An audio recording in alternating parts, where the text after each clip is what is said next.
Hey, it's Lori Ballin with LoriBallin.com. And today I want to talk about how to start a real estate business. And if you are a real estate agent that already has been in business a while, this might still be worth listening to because there might be some things that you haven't thought about.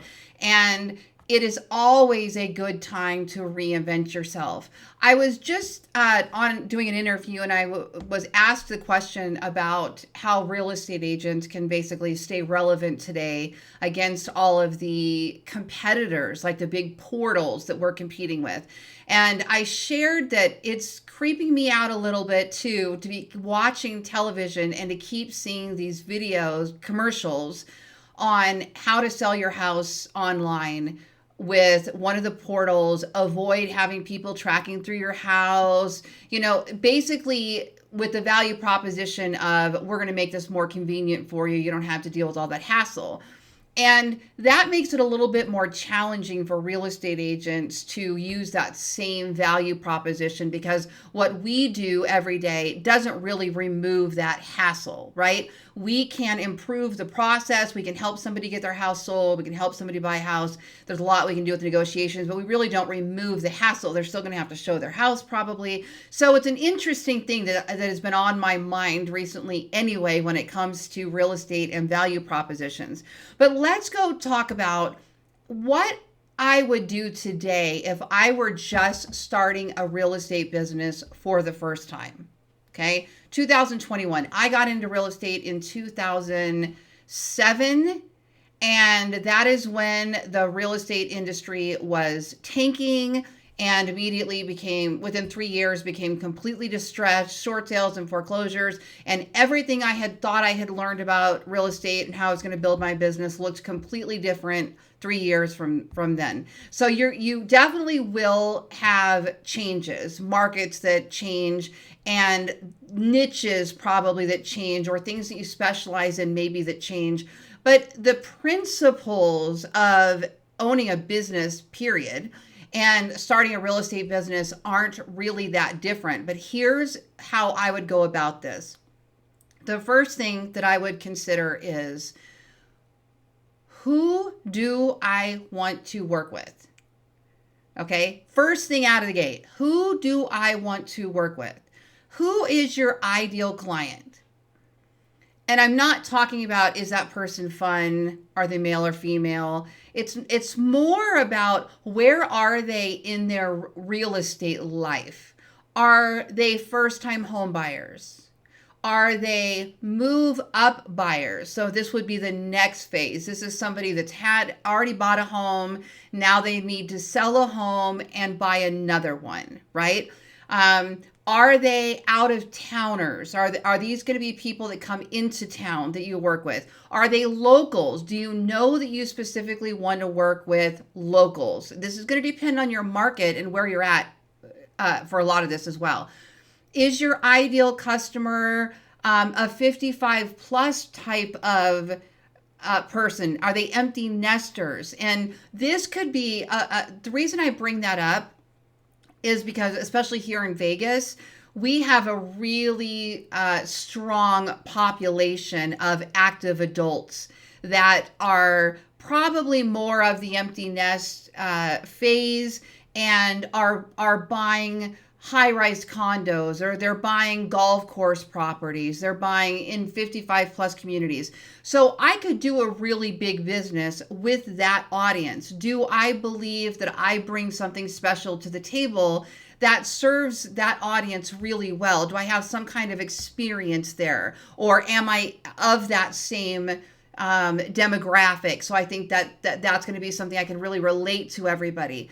We definitely, with fair housing regulations, we never move away from, steer away from a specific age group. So I'm not really saying that as much as I am about the lifestyle. What is the lifestyle? These lifestylers that are retiring here in Vegas, it has more to do with that lifestyle than it does of the specific age. In fact, even here in Vegas, about 20% of a 55 plus community can be underage.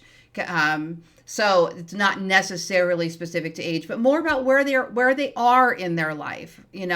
Are you really wanting to specialize in the small business professional, you know, relocation, maybe a specific type. Do you want to do military is another option. So the first thing that I would sit down is start making a list of the type of client, where they're at in your life that you might like to attract.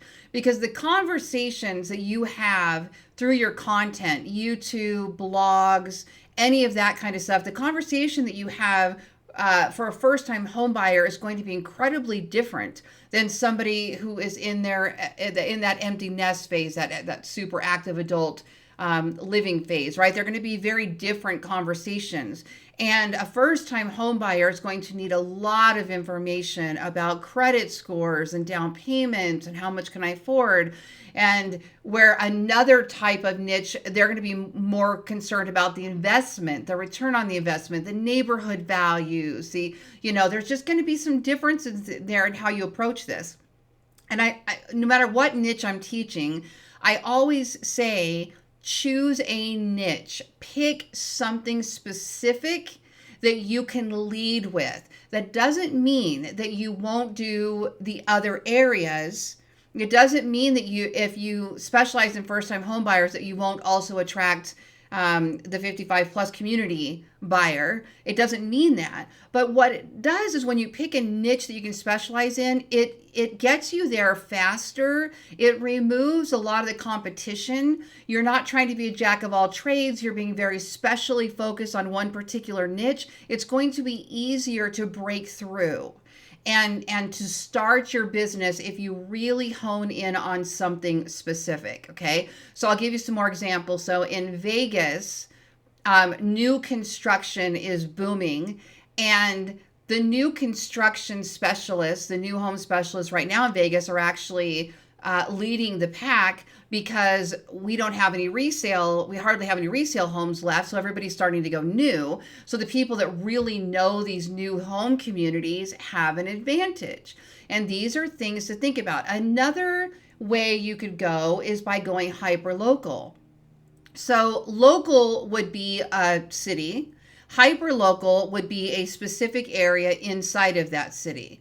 So in my particular case, I live in Las Vegas. We serve 2.3 million people in our greater Las Vegas area, including Henderson, North Las Vegas, Boulder City, the other little cities. Okay. But inside Vegas, I live in a community called Summerlin, and there's actually 100,000 residents in Summerlin. So it's a large pocket anyway. And we have neighborhoods all throughout the valley that are referred to as a specific neighborhood. So people that would be looking to do something or looking to buy something often refer to these communities. So when a community is often referred to by name, whether that's a county or a specific smaller area, that's usually a good place to target hyper locally. So I spend a lot of time creating content around that specific community. Things to do in. Where are the best places to go to see holiday lights on houses? Where can we go get pictures with the Easter Bunny? Where is the best place to take a date for Valentine's Day? Where is the best place to get all-you-can-eat sushi in Summerlin? These are the types of things that people find valuable. Then I create specific social groups for these same communities and create lists and newsletters and things like that that go out to this specific community. So starting off in a hyper local way is a great way to start your real estate business. And this is not unlike the phrase geographic farming. When I got into real estate in 2007, direct mail was on its way. It was fading, but it was still popular. And geographic farming was a big conversation. In fact, the first thing we did when we joined real estate was you picked your geographic farm, and then nobody else in that office was allowed to have that geographic farm. So you picked a 200 home community or a 1,000 home community, and you're going to mail every 2 weeks. You're going to send your just sold cards and your just listed cards. You're going to have open houses in that community. You're going to sponsor the neighborhood baseball team. This is the same idea, but it's done online. A lot of it is done online. Okay, so step one to starting your real estate business is going to be to determine who you want to attract and what niche or locality is that. Okay, sometimes those go really well together. The second step is going to be to decide who you want to be as a brand. Who are you as a real estate agent? So a great way to start this is to sit down and create an MVVBP. This would be your mission, vision, values, beliefs, and perspectives. And on LoriBallin.com, I've got an article on how to create that. You can also go Google MVVBP and see what I'm talking about.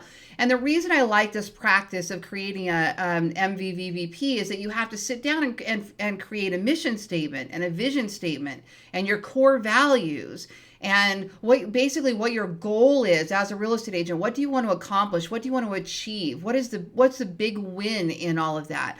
And when you sit down and do those steps, you actually start figuring out kind of what your value proposition is, what your brand's going to be, And by the way, that can change over time. It's okay. It's okay if that changes, but to start off with that practice will help you get some things in place.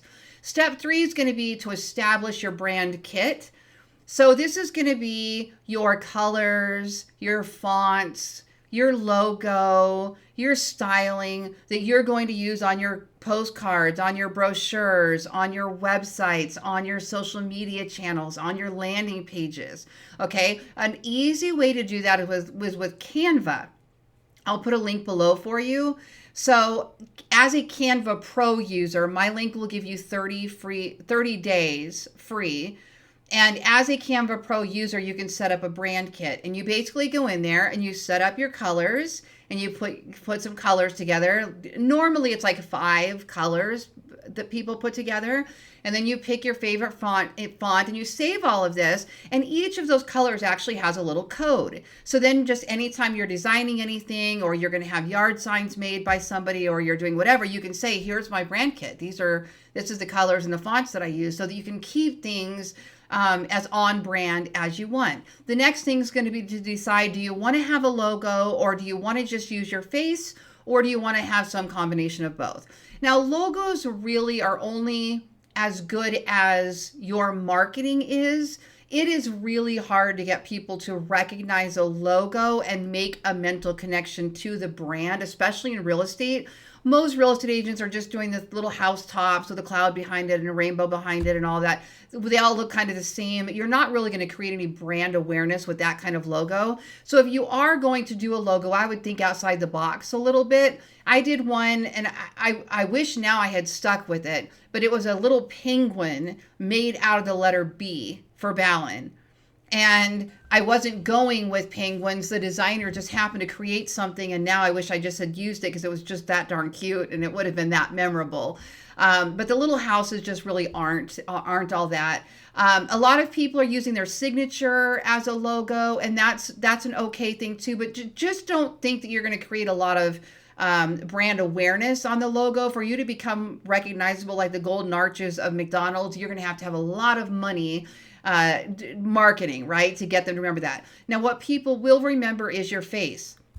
So even in 2021, my recommendation is that you use your face on your marketing, okay?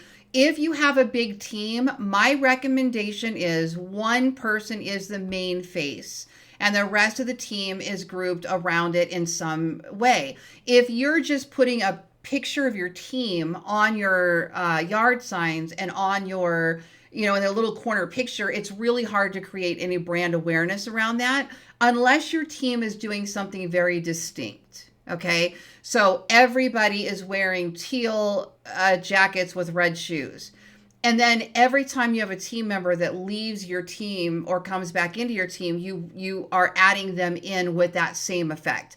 With digital marketing now these days, everybody can wear whatever they want. You can change their shirts to be teal and you can change their shoes to be red. But what I'm talking about is it has to be something that jumps off the page that is memorable, that when they see it 1, 2, 3, 4, 5, 6, 7 times, whatever it actually takes them to remember, there's something about that they will remember. And then when they see it again, you've got this brand awareness with that.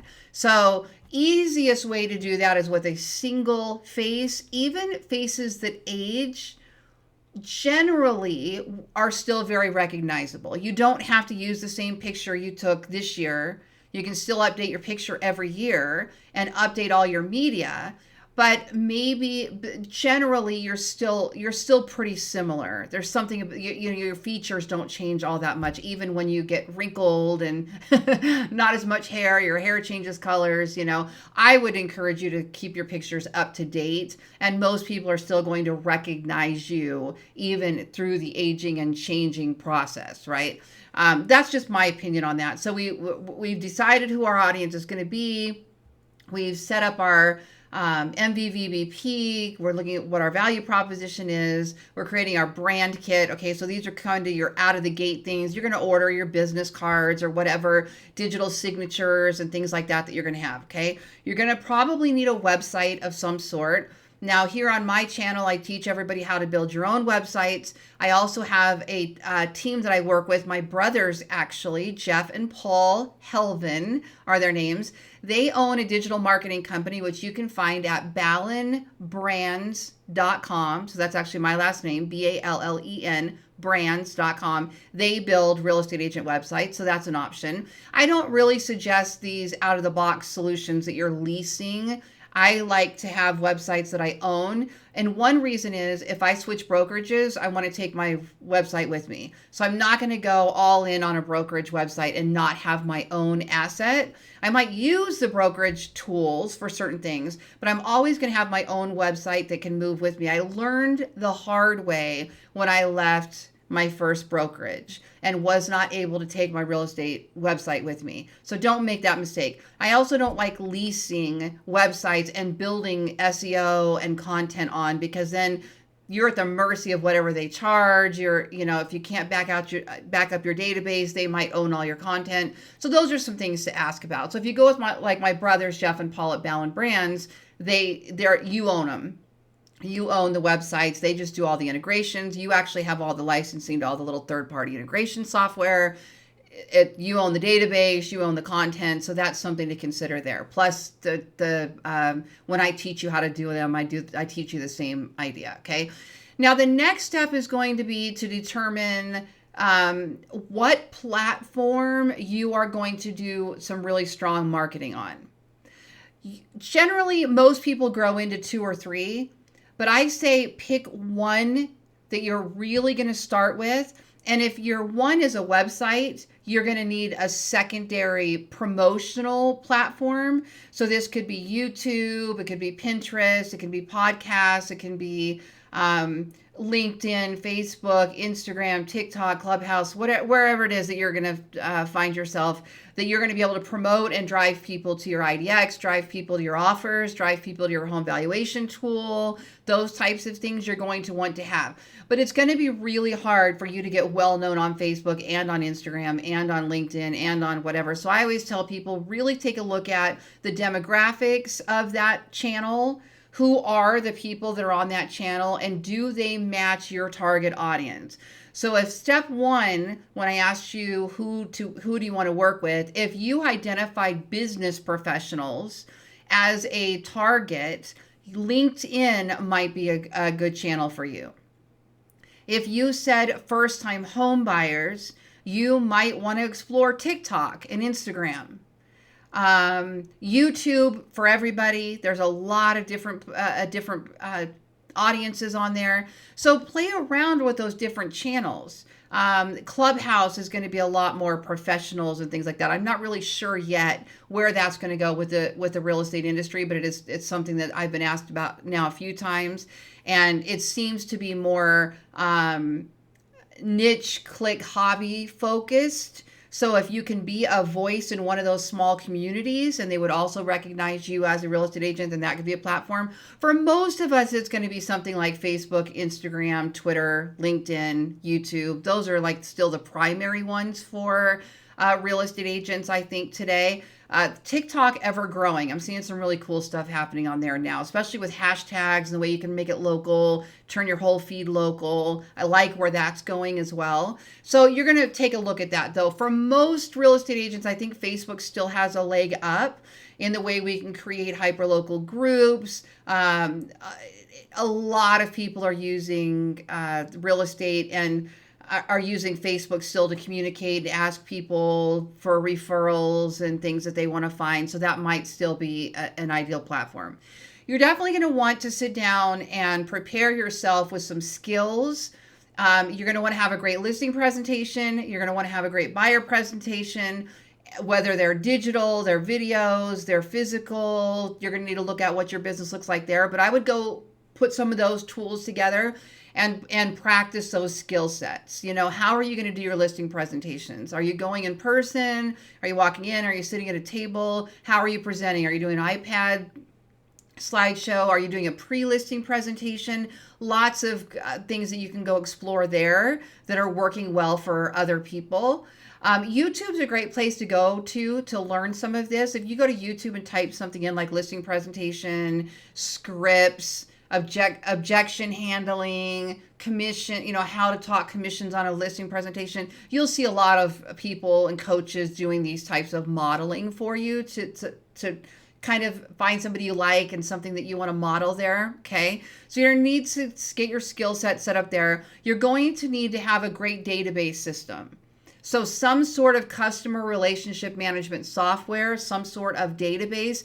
Generally, this is more than just an email autoresponder. It's usually a really good database where you can text people, you can email people, you can record conversations, you can create timelines, you can put a pipeline, a sales pipeline together. If you can afford the investment, take a look at Keap, Keap, or Keap Grow. I'll put a link below. That is formerly known as Infusionsoft. Keap is now the easier version that people are using, and my team has been using that version for a long time. If you have a broker provided CRM, as long as you can back up that database, that would be okay with me to use. Just make sure that you have access to back up that entire database and do it. Back it up once a month, back it up once a quarter. Make sure you have it in case you were ever to leave and couldn't get access to it anymore. Okay, but I don't mind using a broker solution if that makes sense and you have access to all of that. At the very least, you need to start with the Google Sheets or something like that to start putting everybody's name, phone number, birthday, home anniversary, you know, things like that. Sooner than later, create yourself some sort of a drip plan. How am I going to communicate with my new leads?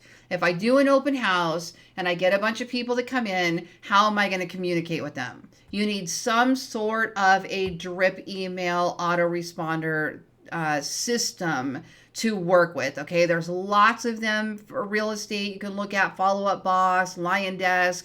My brothers at Bowen Brands have one that's completely built out that has open house plans, birthday plans, all of that.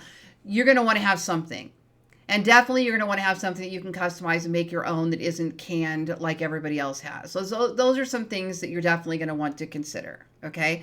I would also consider if you are starting your real estate business with a partner of any kind. This could be a spouse, this could be a parent-child relationship, it could be two people that just decided they want to work together. I would identify your skill sets early on and decide who is going to work where really early on. I would also identify somebody as the official decision maker. And this usually should be the person that's more result oriented and does well with decision making, because when it comes down to it, somebody's going to need to make a final decision where it comes to profits and hiring and investing and marketing and all those types of things, right? So just consider that if you are going that route. And when you get to the point where you're going to start bringing in leverage, you're going to hire an admin, you're going to hire a showing agent, you're going to hire a buyer's agent, you're going to have a listing agent. I've done all of this years and years. I've had people working for me since I was 21 years old. So it's been something I've done for years and years. You're going to want to go work on some skill set for human resources, hiring, management, leadership. How do I hire? How do I train? How do I prepare for this? Because when you get to that point that your world becomes all about people and how they are growing, it will make or break you really quickly. So I'm not going to cover that too much in depth today. I've got other videos on how to build a team, but that's something to consider if you're going to start a real estate business. I was one of those very freakishly weird people that started my real estate business as a team, because I came from another industry. I already had 100 employees. I understood it. I came right in and hired my first admin out of the gate. and was working with a partner. So that's kind of how I started mine. If you have more questions about that, let me know. These are some of the key pieces. Now, your other big, fat, hairy piece, the elephant in the room or whatever, the big piece is how are you going to get leads? How are you going to get leads? So that's something you have to determine early on, okay? Sitting down and figuring out a budget would be great. This is how much I have every month to spend on marketing. If it's zero, which a lot of real estate agents start at zero, then you have to figure out how you're going to get leads. Are you going to cold call every day? Are you going to pick up a phone? If so, how and who and when, and commit to it. Go find a model, somebody that does it at a high level that you can learn from, a mentor, coaches, YouTube. Find a model if you're going to call expired listings, if you're going to do circle prospecting, okay? Is your lead generation source going to be your sphere of influence? You're going to call friends and family. Great. How are you going to do it? When are you going to do it? Find a model. Find somebody that does it really well. Create your processes that way. Are you going to do open houses? Same thing. It's not, you don't just go to an open house.